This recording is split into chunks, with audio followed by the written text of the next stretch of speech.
Olá! A política macroeconômica do governo Bolsonaro tem freado o desenvolvimento social e industrial do país. Na entrevista central, o economista Nelson Marconi fala sobre as contradições entre o modelo neoliberal de governar e a necessidade de investimentos públicos para enfrentar a crise brasileira.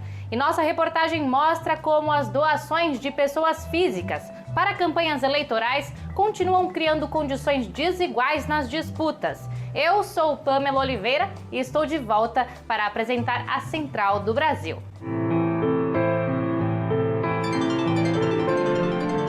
Central do Brasil. A agricultura familiar é responsável pela renda de 40% da população economicamente ativa no Brasil, segundo o Censo Agropecuário. Apesar disso, os camponeses vêm sofrendo ataques do governo Bolsonaro, o que impacta diretamente na capacidade de abastecimento das cidades. Rafaela Alves, do Movimento de Pequenos Agricultores, fala sobre a jornada de lutas da Semana Nacional da Alimentação. Embarque imediato. Nós, do Movimento dos Pequenos Agricultores, seguimos fazendo a luta por soberania alimentar e contra a fome. E é exatamente por conta desse nosso compromisso histórico que nós seguimos nesse momento no Brasil, organizando a Jornada Nacional de Luta contra a Fome por Soberania Alimentar, caminhando rumo ao dia 16 de outubro, que é considerado o Dia Mundial da Alimentação. Por isso, nós estamos organizando uma jornada que tem três dimensões. A primeira dimensão, que é um conjunto de ações, de atividades acontecendo nos estados, em vários cantos do Brasil, com momentos de doação de alimento, pela campanha Mutirão contra a Fome, com feiras livres, com debates diversos, envolvendo os sujeitos do campo e da cidade. Nós também estamos buscando construir as ações com outras diversas organizações e articulações que também fazem parte da nossa construção. A exemplo da Via Campesina, da Frente Brasil Popular, da Frente Povo Sem Medo, do Campo Unitário. Então, estamos organizando, reconhecendo que existe um conjunto de ações acontecendo, no Brasil nesse momento, nessa semana, nessa jornada de luta, puxado por diversas organizações, e também nós temos um ato que, nesse campo amplo de articulação, está sendo construído para o dia 16, onde terá o lançamento do Manifesto contra a Fome. 15 de outubro é o Dia das Professoras e dos Professores. A data se refere à publicação do Estatuto recomendado pela Organização Internacional do Trabalho, que procura garantir condições dignas para a profissão de docente. No Brasil, os cortes de investimentos para a educação afetam de forma direta o dia a dia dessa categoria, que está ainda mais sobrecarregada com a pandemia. Quem nos conta é Afonso Bezerra. Trilhos do Brasil. Alvos de injustiças e desvalorização, os professores estão no limite da sobrecarga de trabalho durante a pandemia. O período de isolamento social vem trazendo uma série de desafios, cujos efeitos afetam o emocional destes homens e mulheres. Eles estão desanimados, sobrecarregados e pressionados para conseguir manter o ritmo de aula similar ao período presencial. Tudo isso sem recursos, muito menos apoio didático. Responsável por quase 500 alunos, Raul Castro, professor da Rede Municipal de Fortaleza, explica como esta mudança afeta o emocional de quem dá aulas no formato online. Isso tudo mexe muito com você. Mexe com a sua autoestima, mexe com... Você para de acreditar que você é capaz de ensinar, sabe? Porque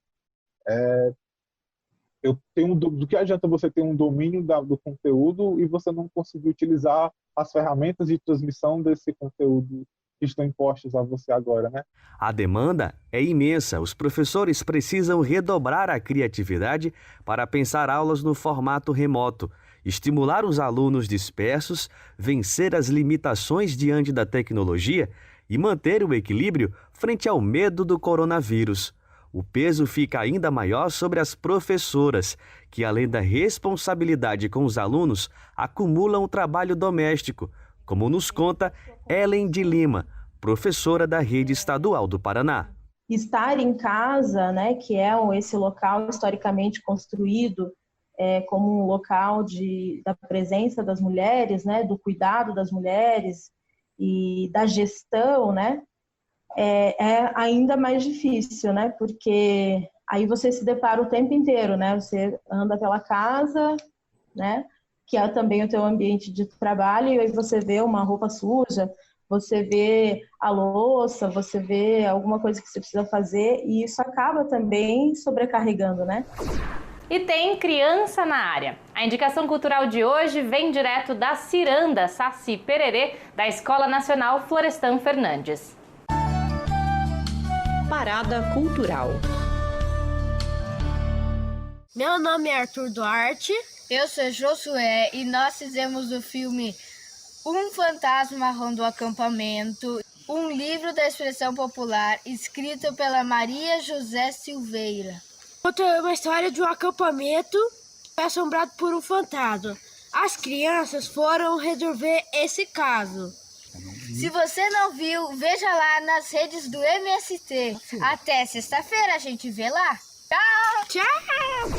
Se já não são mais as empresas que financiam as campanhas eleitorais, como os mais ricos ainda conseguem influenciar o cenário político no período das eleições?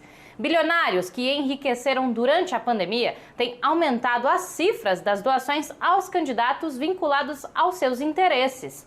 Camila Piacese mostra quais são as complicações desses financiamentos. Nacional. A proibição de que empresas financiem as campanhas eleitorais não eliminou a influência do poder econômico nas disputas. Sem bancos e empreiteiras financiando, fundadores e dirigentes de empresa de porte ganham espaço e estão na lista dos principais responsáveis por direcionar dinheiro aos candidatos a prefeito e vereador do país. Já são 60 milhões de reais de doações de pessoas físicas. E no topo do ranking, com mais de R$1 milhão, está Eugênio Matar, diretor-presidente da Localiza Veículos. A empresa aumentou a sua fortuna durante a pandemia, alugando carros para desempregados trabalharem como motorista de aplicativo. Ele é irmão de Salim Matar, ex-secretário de Desestatização do governo Bolsonaro.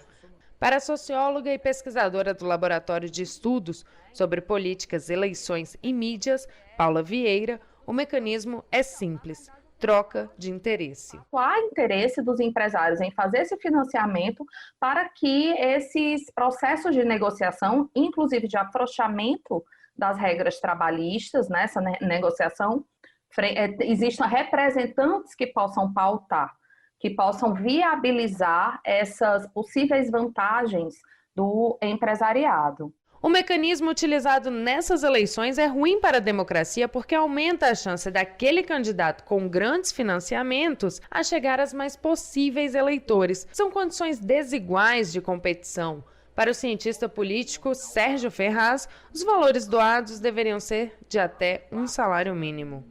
Porque isso criaria um incentivo para os partidos irem à sociedade, procurarem doadores e, ao mesmo tempo, esses doadores seriam em grande número. Você teria um financiamento saudável, partido se mobilizando para ir atrás de dinheiro na sociedade, o partido não fica acomodado. A pandemia não escancarou apenas as desigualdades entre mais ricos e mais pobres. As contradições da macroeconomia do ministro Paulo Guedes também ficaram evidentes. Enquanto desidrata o Estado, mantendo a lei de teto de gastos, o país enfrenta os efeitos prolongados da crise sem investimentos públicos. Quem fala mais sobre isso é o economista Nelson Marconi, professor da Fundação Getúlio Vargas. A entrevista é de Jonatas Campos. Entrevista Central. Hoje nossa entrevista é com o economista Nelson Marconi. Ele é professor da Escola de Administração de Empresas da Fundação Getúlio Vargas e é pesquisador visitante da Harvard Kennedy School, nos Estados Unidos. Professor, agradecemos sua presença. Estamos em meio a uma crise econômica profunda, com os mais baixos níveis de investimento nos últimos 50 anos e na pandemia do coronavírus. E eu pergunto ao senhor, professor, diante das mais recentes ações do governo na macroeconomia. O que podemos esperar para os próximos semestres? A única forma da gente conseguir retomar de forma consistente a economia nesse momento é através da elevação do investimento público, né? E esse governo não acredita nisso. Então, provavelmente o que vai acontecer é que nós vamos continuar patinando. Então, o que acontece? Eles continuam acreditando que o problema é a falta de reformas, que a gente teria que aprofundar mais ainda as reformas e diminuir mais ainda o tamanho do Estado. Quanto mais eles insistirem nessa estratégia, mais a gente vai para o buraco. Né, tá certo? Para uma situação pior a gente vai do ponto de vista da economia e vai ser difícil eles justificarem que é por causa de ações no passado, tal, etc., porque já faz muito tempo. Eles vão continuar dizendo, olha, falta reforma, e a gente vai continuar crescendo pouco. Uma hora, isso vai ter um reflexo político, é lógico, né? Político eu digo, eleitoral. Certo? Porque o país vai continuar sem crescer e isso vai ter um impacto. E a gente espera que nesse momento, né, o povo perceba, né, que não está sendo criado empregos, que é o mais importante nesse momento, né, tá certo? Que seja recuperado o mercado de trabalho e que você precisa ter uma outra alternativa de política econômica. O senhor falou de arrumar recursos para fazer investimento e a proposta de criação do Renda Cidadã para o governo, do governo Bolsonaro, nesse quadro de pandemia, nesse quadro de recessão, ela abre essa contradição com a manutenção do teto dos gastos. Como garantir recursos necessários para manter algum nível de investimento social com o teto dos gastos? Olha, com o teto dos gastos, na situação atual, é impossível porque você já estava muito limitado, né? É uma regra que te coloca uma camisa de força muito grande, né? Os gastos corrigidos só pela inflação.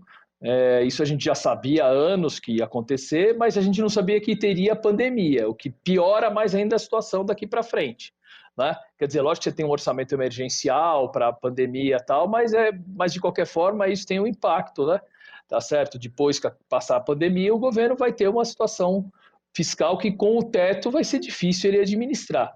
Então, na verdade, ele precisa ter algum controle dos gastos, eu concordo, mas não esse teto que está aí. Você precisa efetuar investimento, vai precisar aumentar um pouco a receita em cima dos mais ricos. O próprio FMI está sugerindo isso, né? Não é só a gente que está sugerindo, mas o FMI mesmo está falando nisso, em aumentar a receita, a tributação sobre os mais ricos para poder financiar os gastos da pandemia. E o senhor também defende uma política de industrialização, de recolocar o Brasil nos trilhos do desenvolvimento pela industrialização. E hoje a gente tem um nível de competição tecnológica incrível no mundo todo. Como o Brasil pode retornar à industrialização e como ele pode dar esse salto de qualidade?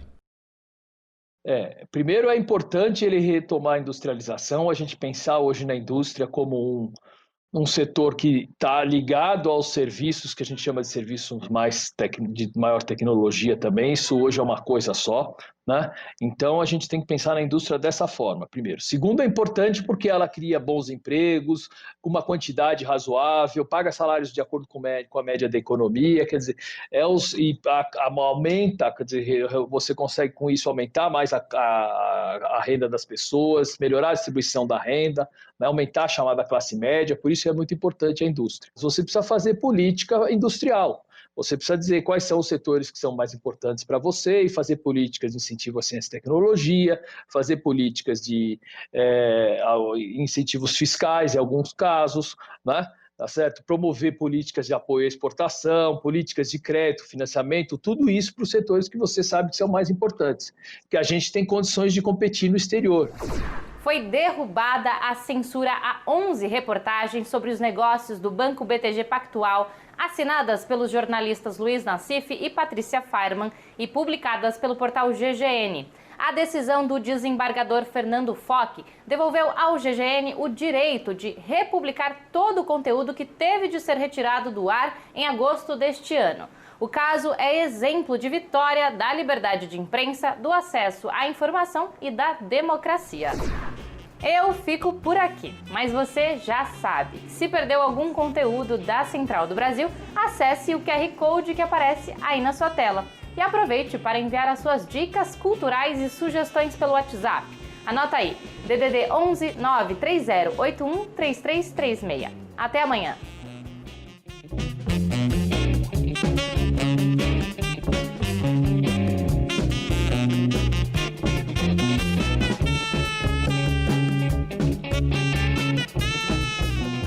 Central do Brasil, a rede de comunicação dos movimentos populares.